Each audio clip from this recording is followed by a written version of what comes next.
أحبابي وصحابي، السلام عليكم. الجزائر السودان، كأس افريقيا، المباراة الأولى للمنتخب الجزائري. على الورق المنتخب الجزائري قوي على السودان اللي لعبنا في كأس العرب، نفس الفريق نفس المنتخب بليتو. داروا جرون ماتش معنا بسبب تفلسف بوغرا. نقولها ونعاود، بوغرا هو جاب لنا كأس العرب القديمة، هو اللي هلكها بالخيارات تاعو. لو تقول لي جوار مليح ماشي مليح، هو اللي جابهم.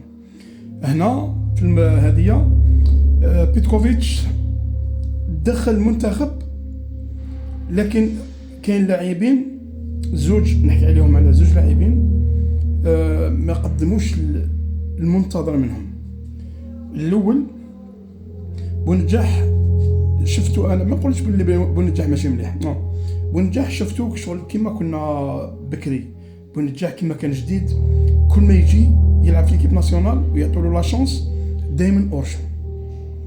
اليوم هذاك هو بولبينا، شفناه دخل ماغري جديد ماغري كذا، اناني ولا ماشي اناني، دار اللي عليه. هذاك هو ثاني لاعب اللي انا خيب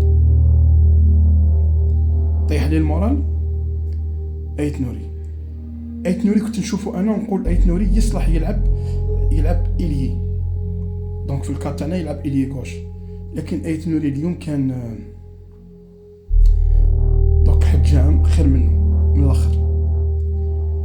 دوزيام ميطون بعد ما درنا لي شونجمون، دخل مازا ودخل المنتخب الوطني صاي ولا في الويد. تقول لي الاخرين لعبوا ب10، هذيك ما عندها حتى علاقه 10، خاطر المنتخب السوداني ملي بداو هما يلعبوا في لا ديفونس، يلعبوا دو بلوك غالقين جدها من الاخر.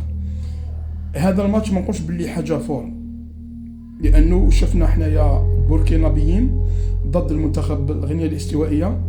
غينيا الاستوائيه 90 دقيقه رابحين هدف ل0، بصح هذا ما يقول والو، لانه المنتخب اللي رطاه هو البوركينا فاسو. نولوا للماتش، دقيقه 90 خلصت، طالهم 8 دقائق، بوركينا فاسو فايزه 2-1 في الوقت الضايع. دونك الجزائر الاولى، بوركينا فاسو الثانيه، فرق الاهداف. المباراه الجايه الله اعلم نلعبوا مع البوركينا فاسو.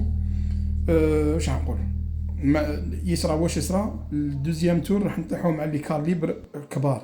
دونك المنتخب الوطني وحليلوزيتش بيتكوفيتش لازم له يهيئ الوسط الميدان. عندنا وسط ميدان تاع الشوط الاول ثقيل بزاف، ضيع علينا بزاف كرات، كان عندنا ديشي بزاف، لكن وغروسو مودو المنتخب جوز مباراة جميلة، وهذا ما يسعدني انه ما خيبش الظن تاعنا فيهم، وان شاء الله بالقادم احلى. سلام.